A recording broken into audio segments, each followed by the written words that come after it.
Welcome to everyone who is watching on YouTube through the MSM website.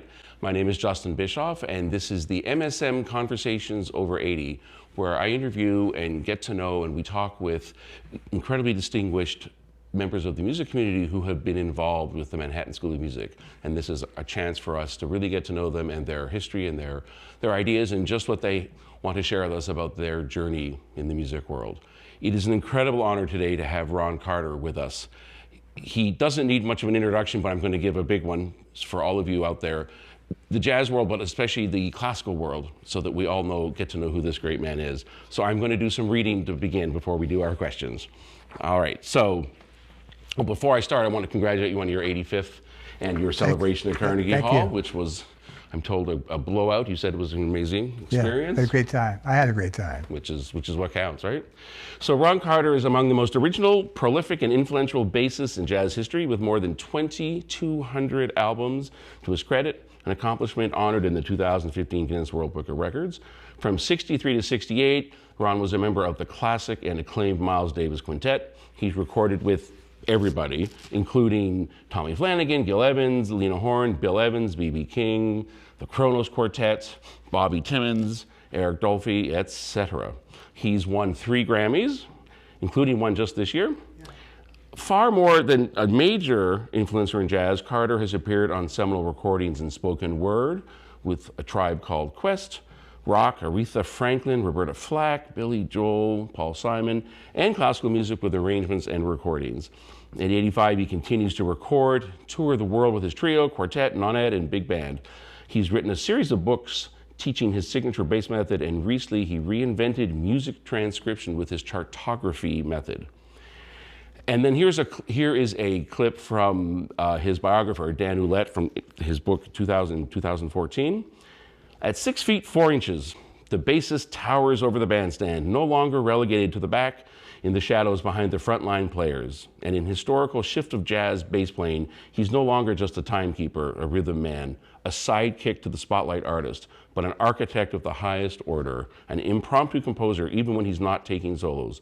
Pliable yet powerful, the instigator, the catalyst, the shepherd, the finest walker in the history of jazz, the risk-taker with an elegant streak, refined, the anchor of Miles Davis's classic 60s quintet, the most recorded jazz bassist of all time, National Endowment for the Arts jazz master. If he were a character in a novel, he would be the protagonist. How's that for an introduction? So far, so good. So far, so good. To begin with, we can just chat quickly about your connection to MSM. So you received a master's in bass in 1961. Yes. And then you got an honorary doctorate in 1998. Yes. And you joined the faculty in, I believe, 2011? Yes. And you just retired this year? Yes. After all those years.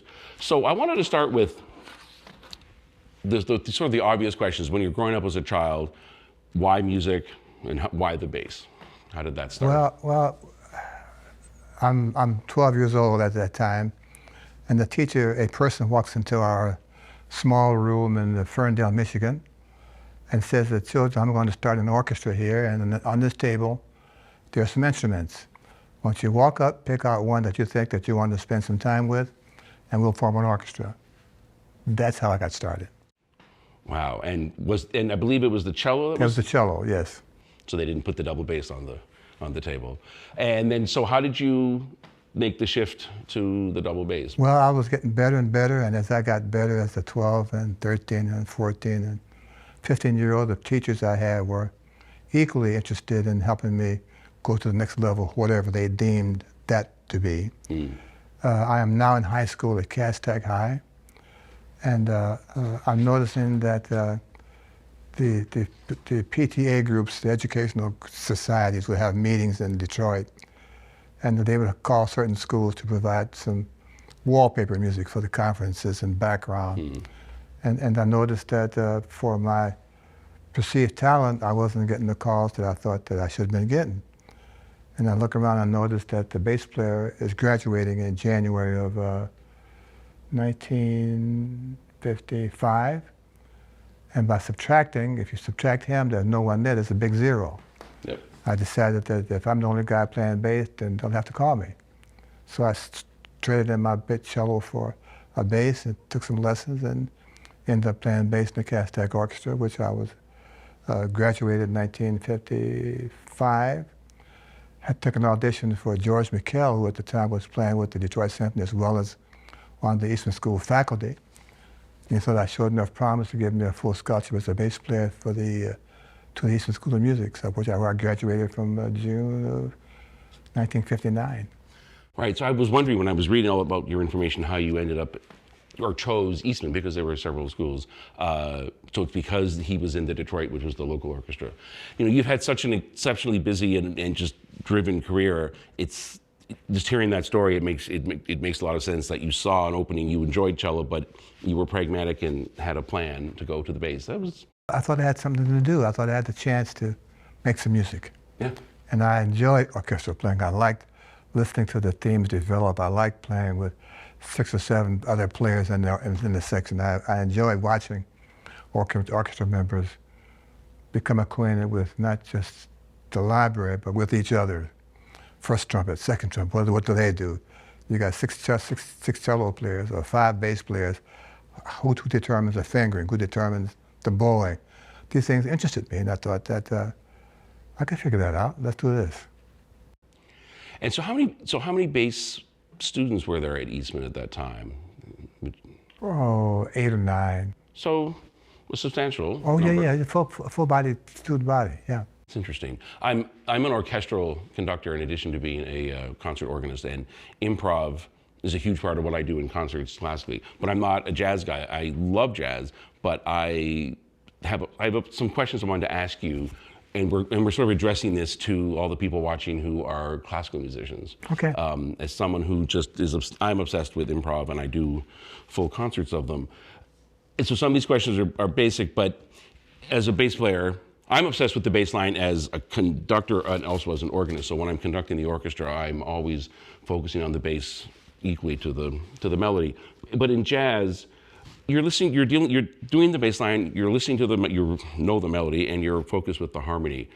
Is that constant all the time? Is there times when your focus shifts? Like what is the approach when you're a jazz basser? I don't know about those other guys and gals, but I think the bass player is the guy who determines the music. I don't care who the band leader is, the bass player is leading the band. Every note I play, each note I play is the pitch of the band, the general tone. Each note I play, each note determines where I think the form is. This is the bridge, this is the first 8, this is a turnaround going back. Each note I play determines the rhythm of the band. Where is this beat?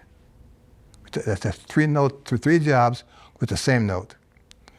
Each note I play, it determines the presence of the bass sound in the organization.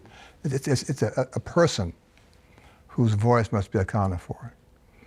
Each note I play, it determines the groove. We're playing the 8/8 beat, there's a 6/8/4. What kind of beat are we playing? That's 5 choices that each note I play covers. So there's no time to take off a chorus. There's no time to just focus on the bills for tomorrow. There's no time to take off for missing the plane ride tomorrow. My job is to be responsible for all those items all the time. And the moment I stop responding to any of those responsibilities, I have to go home. I can't play the band. That all makes a lot of sense.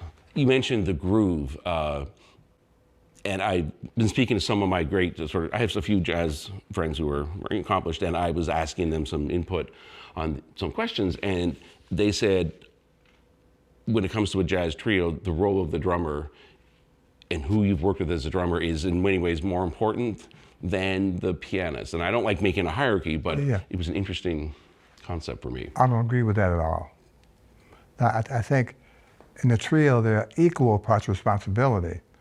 And since I'm determined to be the guy who each note does these 5 options, I can't sit around and wait for someone else to make those choices for me.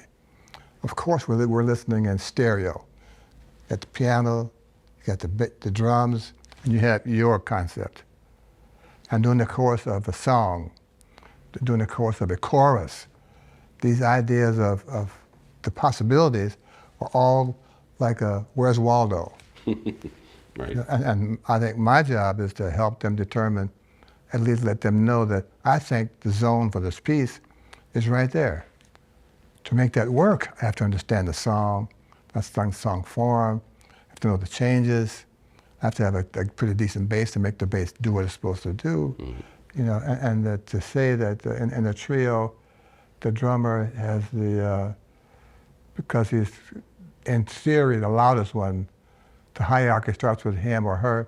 I'm not a subscriber to that idea at all. And so when you work in a jazz trio, it's like any, I guess, chamber music, it's collaborative. Absolutely. And it's not that one person is leading or deciding. Well, that's almost correct. I like to think that I'm still doing that, but I've learned to step back and see who's going to take the fish, who's going to take the bait.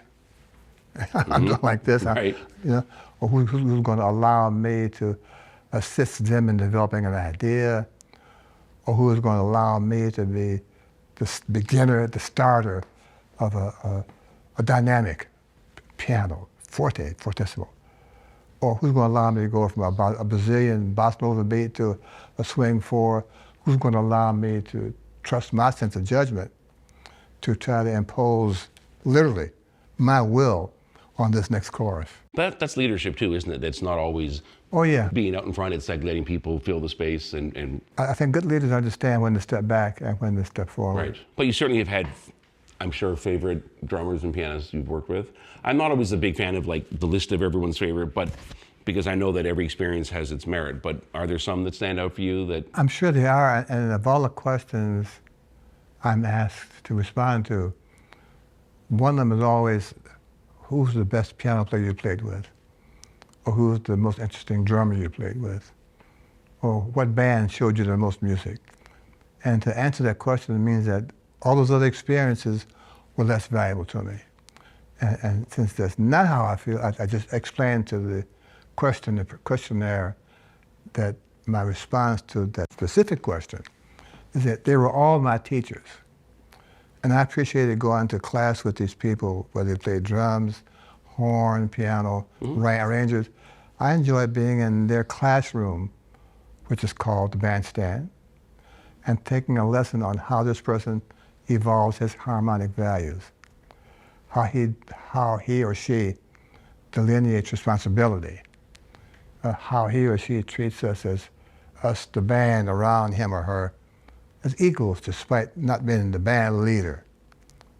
They all offer these free lessons in leadership, in musicianship, composition, the general demeanor, the general representative view that this band. For example, when my groups play, we go out to the front of the station, take a bow before we play one note.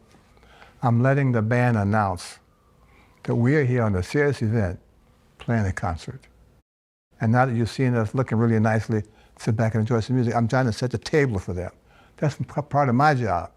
And I learned things like that during the course of my 62-and-a-half-year career, you know? Yeah, I didn't ask for the favorite though. I never do that. I always like to at least say some, but I completely understand. Every experience is a learning and a growth. Absolutely. For sure.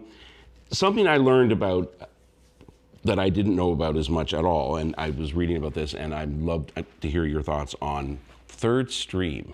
It's new to Mr. Classical Guy here, and I know that term was coined by Gunther Schuller. Do you agree with that term? Is it an accurate description? And I know you were really involved with the CTI, and you were recording in the 70s and all of that. Just your thoughts on third stream. No one ever told me what that really meant. It was a nice pigeonhole for the critics to define the modern jazz quartet with the Oscar Peterson trio or the Ornette Coleman quartet. It was a nice way for them to not worry about what the audience would think the title of this music was. It was to give them a pigeonhole to put this music in.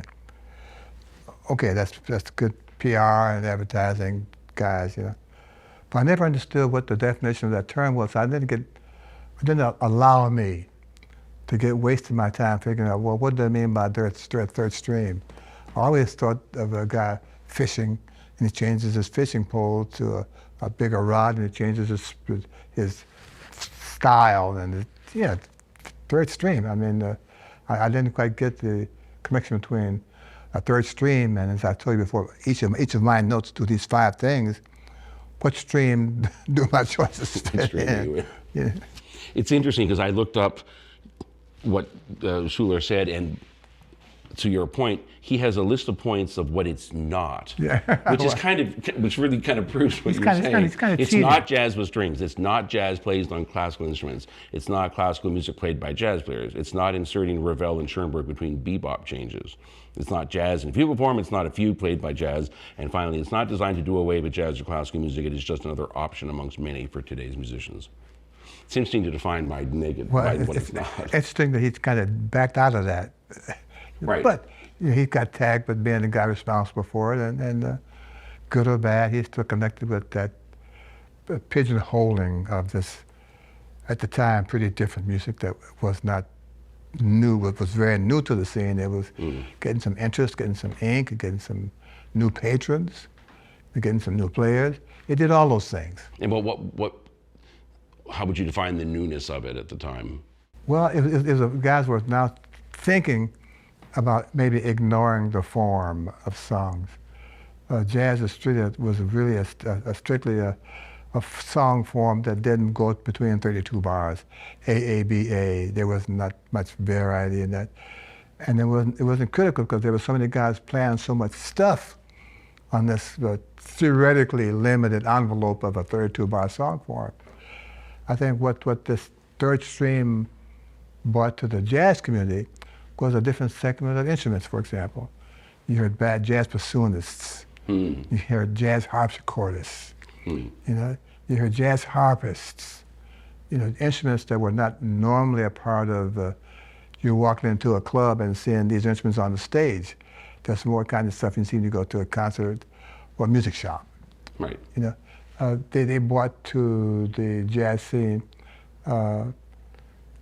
in general and in theory, another way to play the changes that jazz players had not discovered, they thought, at that time. Does that continue today in terms of third stream existing, or is it just so much more diversified now that the term doesn't apply anymore? It's just music right now, as it always been just music for me, Right. And there are groups who thrive on being designated as the third stream group of the week. The new third stream record of the year, based on someone's view of what third stream music really is. And again, until one of those people really tell me what they think music of the third stream designation happens to be, then I can continue that kind of discussion. Right now, it's just another form of a way to play changes that I would not stumble across playing a normal jazz standard. For some reason, when you mentioned jazz harpsichord, it brought this up. Originally, bass wasn't amplified, right? And then as the century came along, it became amplified. And this was something that I was not aware of in my sort of world view of music. How big a deal was that, the amplification? Oh, man, it was tremendous. There's still a group of people with a concept that the bass need not be amplified. Really? And to those people, as many or as few as they are, I explained to them, well, when I play a concert, I want to invite anyone's grandmother and give them a seat in row 37F, way up there, and have them hear every note I play, because it's important for them to understand my trying to develop a line, my helping the band go another direction. Have them enjoy the options for their listening pleasure, that each note I have for them can help them. And there's not any way in this planet right now that a group can successfully translate that sensitivity to the person sitting way up there. I insist, Justin, that they be part of my concept.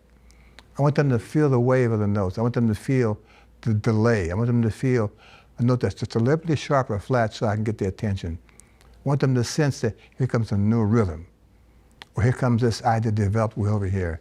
And there's no way that's going to happen without some bass being amplified. What that has also done, however, is put bass players on the mark. Now that they can hear every note you play, you can't be comfortable behind the palm tree anymore. Right, right.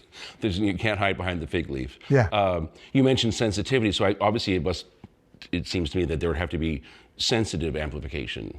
Yeah. You know, one of the things that I think that the jazz fusion group brought to the jazz community playing was that they wanted that their live performances had the same presence and the same quality of sound as their recordings. Right. Their recordings were pristine, and they were incredible. You hear all the percussion, you hear the guitar pick and stuff, just really wonderfully individual sounds that made this great jazz rock band sound even better because you heard all the elements. They brought that concept to the bandstand. And to that extent, they would bring their own sound guys to the big theaters. They would bring their own equipment to the theaters. They would bring their own specific things to have control over yes. the blend and the Absolutely. sound, so it's not just at the whim of some tech guy who has it up too high. Or none at all. Or none, and it's not enough, and you're like doing your thing, right? Yeah. And of course, in a recording, it's all being mastered in the studio, so it sounds... It's controlled by somebody right, who knows so what there to was do. that. So what is the mindset of the people who don't think it? They think it's not authentic? They think it's... I haven't talked to anyone who was able to sit down and explain to me in terms that my age group understands why the bass player being unamplified is the thing to do. And I've kind of stepped away from that discussion anymore, because until someone sits down and says, look, this is a good example of these examples of why the bass player's sound is not critical to the development of this groove sound, I'm not really interested in kind of much conversation with them. Mm-hmm. And I guess from a technique point of view, if you're trying to overplay to make sound, if you're not being amplified, it can't be good. It isn't just that, it's just that the presence right, you're just not in the groove of the sound. You know, I hear them say that this room is a perfect room. Well, I've been playing a long time, man. And I haven't seen a perfect room that had the same presence of the bass player, given the ensembles that are there, worthy of a, boy, what a great sound he had, but I just couldn't hear him, kind of commentary. Mm-hmm. Yeah. That makes sense? No, I'm not there yet. Well, I'm glad to hear that answer. Shifting a little bit, you have stayed so busy all the time, and when we do mentoring to musicians and to students, they're always asking, how do you build a career? How do you do it? And the standard answer is, know your craft, be really good, and connect with people. But some people are just better at it than others, and you are obviously exceptional at it. For the young players who are watching this, do you have any sort of thoughts on how you've been able to do that so successfully, apart from being brilliant at what you do? You have to ask those people who call me. I've always been fascinated, Justin, by the number of calls I get from a part of the big M music community who know of my playing, and that's not their normal, as I understand what normal is, path of hearing music. And evidently these people who do these non-jazz projects have enough connection with their connections in their music world to say, well, maybe this guy who played on this jazz record, maybe he would kind of join us on this, I need that flavor for this particular ballad I'm working on, or what a sound he had on this real fast tune. I wonder if he could do that same kind of sound on my song, but it's a body blues record or a blues track. And I commend these people, of course, because they give me work, and they help my name get out there in environments that are not normally my environment. But the fact is that I'm able to find out what this person needs me to do, and can I deliver on why they hired me. So I tell my students, when you get these calls from people who have you in mind to help their project, I say, leave your ego at home and bring both ears.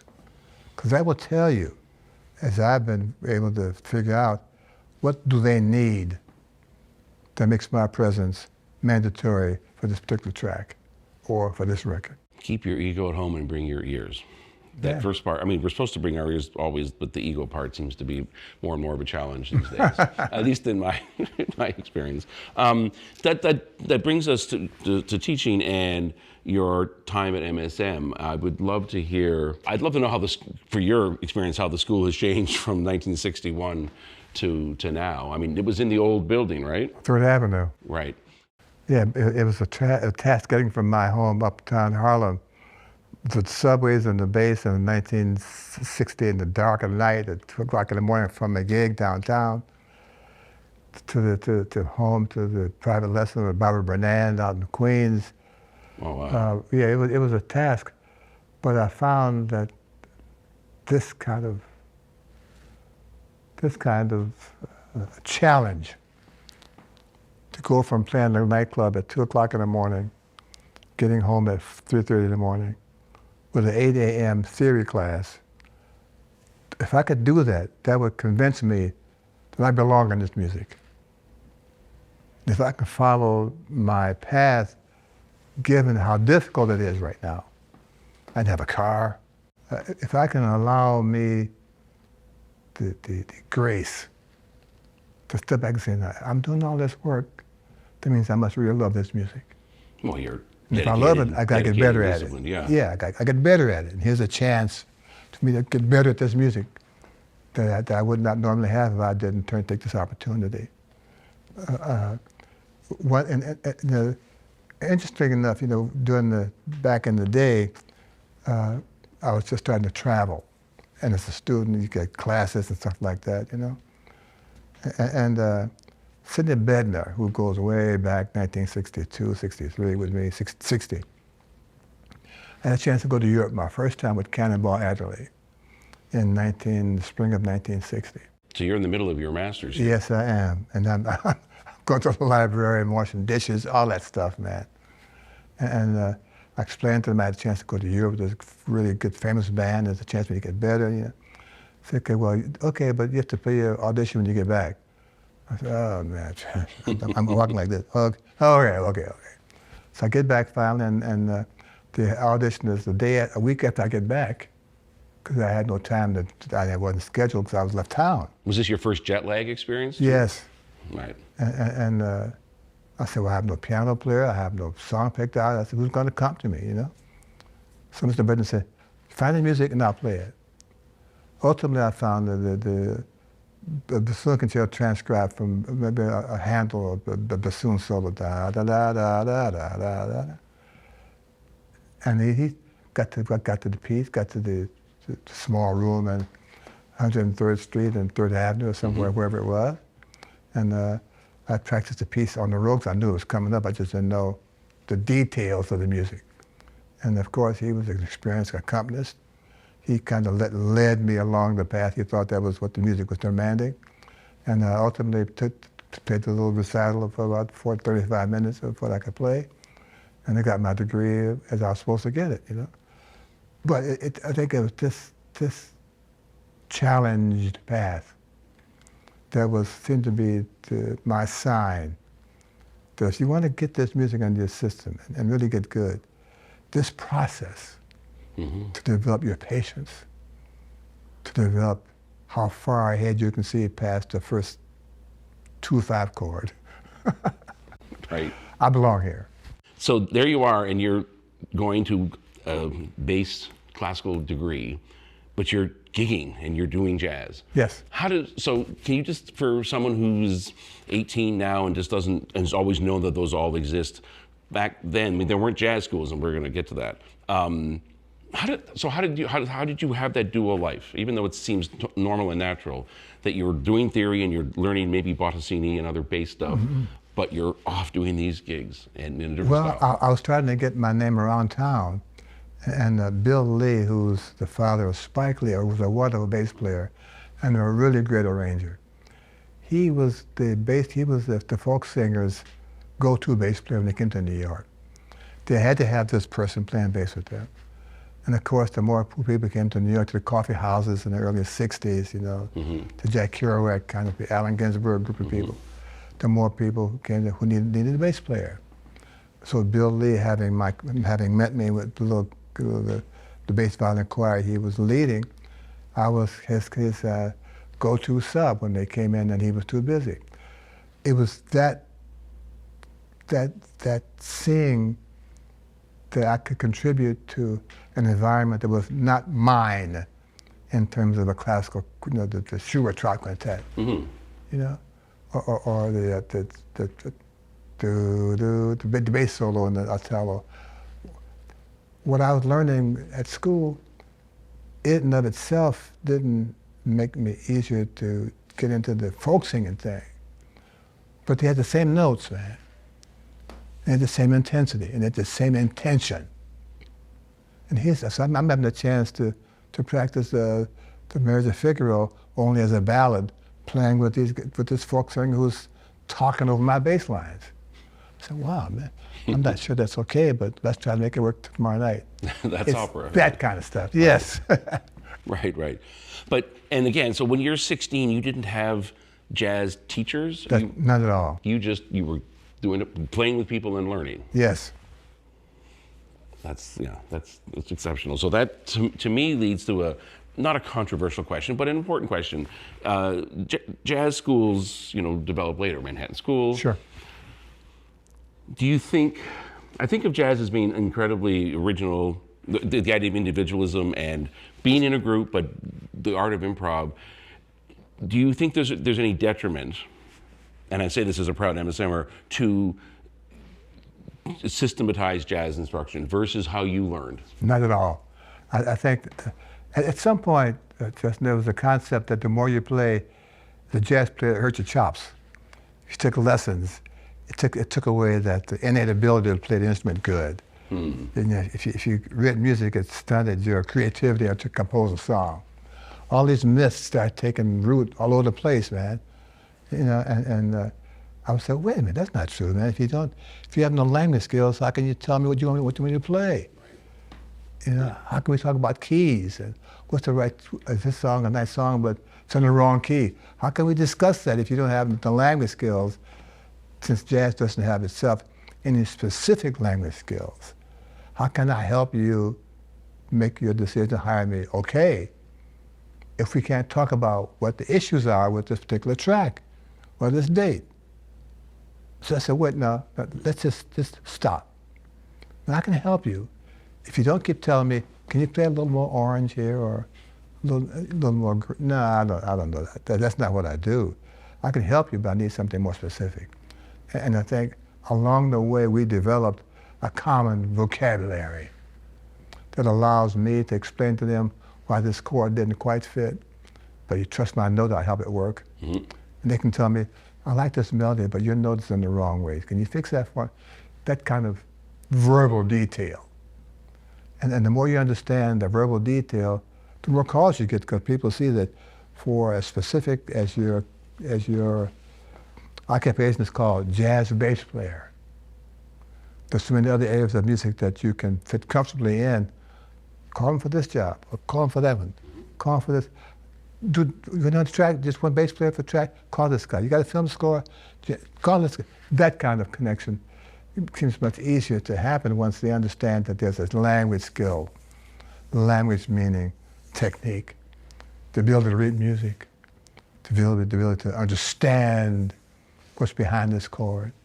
Those kind of things make the jobs available to you if you decide to accept them. And I tell my students, there's never a bad gig. You just play terrible. It's just, next.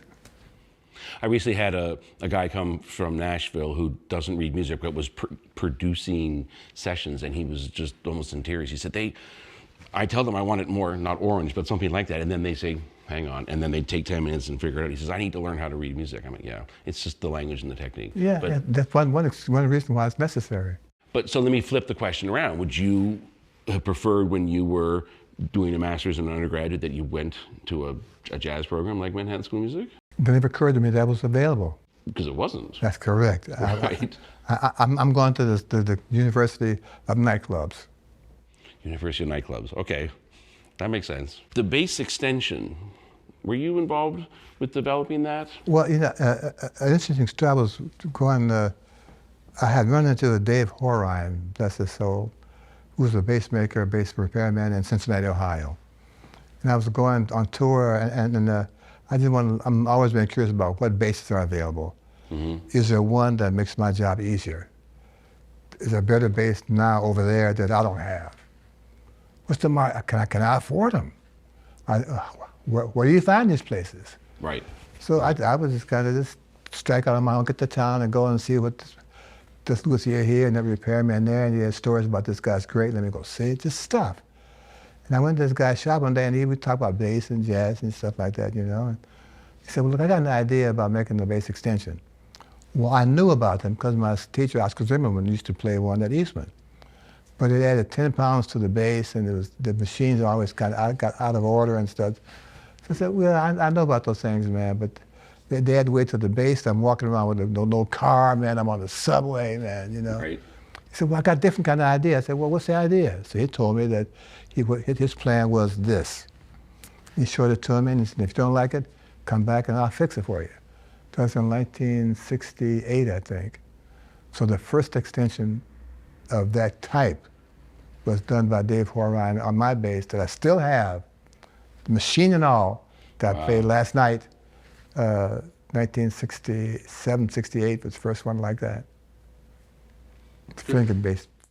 So I looked it up and I found someone named Don Robertson, and it was in the 80s, and I thought, well, that doesn't make any sense. Yeah, I was already 10 years ahead of that time. Yeah.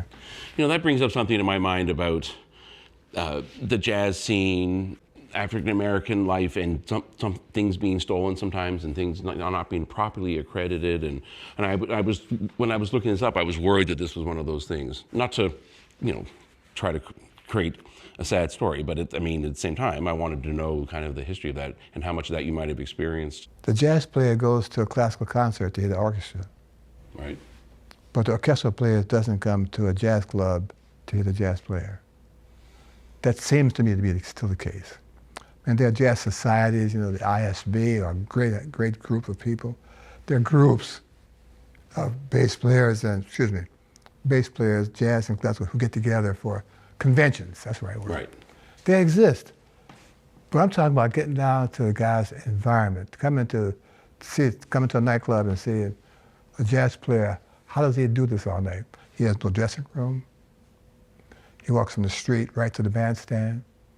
The piano may not be the best piano. His bass may not be the best bass, but he somehow manages to affect the concept and the groove of that band. That's amazing to me. And he's the only bass player in that band. He can't ask anybody for fingering. Right. He turns his own pages. You know, and I'm telling you, man, you get these 5-page pieces of score, and you play like this, and you play like this, and you try to play.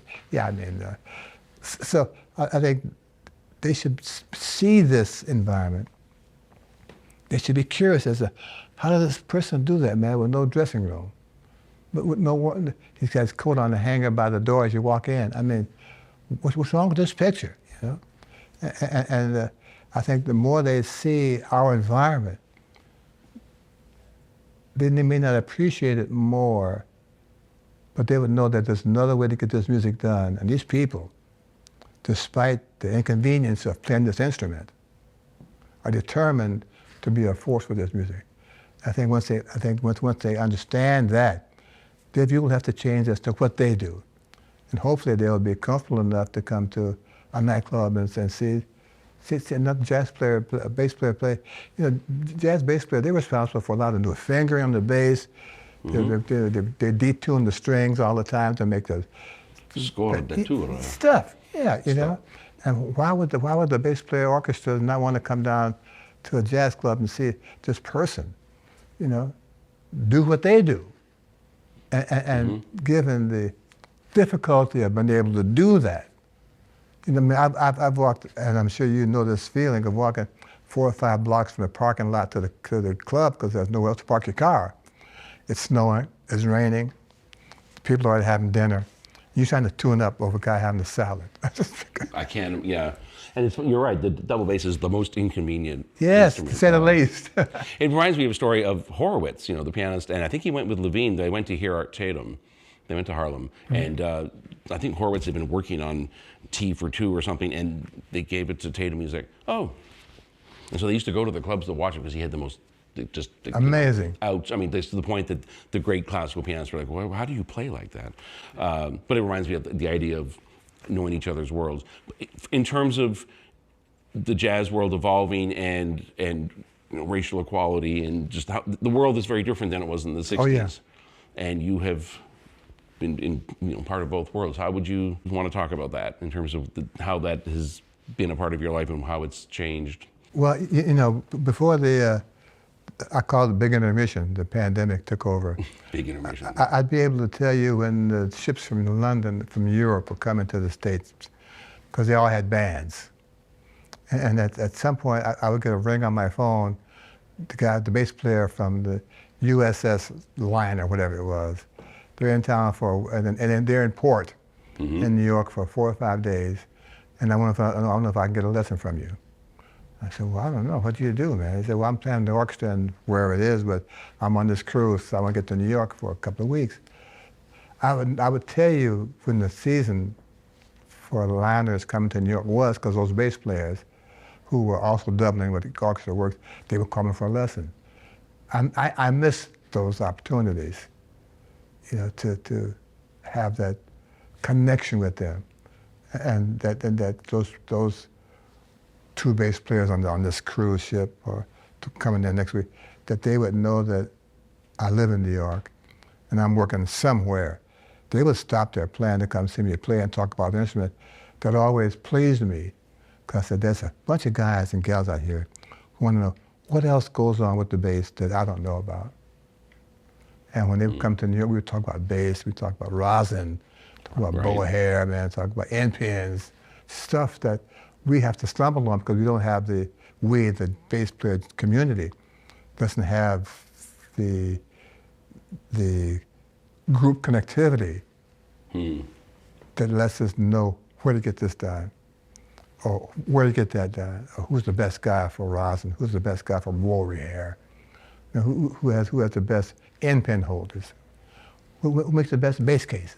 You argue about French versus Italian? Yeah, all those all details. The Germans, we got all these details. Exactly. They know about that stuff, and I need to find out not just how do you know that, but thank you for sharing it. And is those kind of connections, is that grown and evolved more over the years? It's starting to, again, it's starting to get cranked. Now that the world's opening up again, it's starting to become more curious as to what's on the other side of intermission. Not the band's coming back to the bandstand. What happened while I was away? Or while we were away. Exactly. And so then in terms of the classical, the jazz, and different races, everyone has been coming more together over the years? Yes, absolutely. This is one of those silly questions from the other kind of interviews, but if you hadn't taken this path, this musical path, what could you have seen yourself being? A scientist. I think musicians, by and large, are a very curious breed. And those guys who settle into a specific laboratory, a jazz group, have the chance to use this experimental environment, this jazz group, to try different chemicals. A little faster tonight, a little different key for this night, rearrange my solo order, make a better arrangement, convince this guy he's playing too loud and still keep him in the band. These kind of options are available to any scientist who's curious about how his environment affects the results of his experiment. My response to questions about the Miles Band was that I was happy to be in this laboratory. That every night Miles would bring in these chemicals. We call them tunes. And our job was to mix and match these chemicals to see what happened when we put a little more tonight or a little less tonight, and what happened to the result of this. And could the members of the experimental group, the remaining members of the band, agree on some of these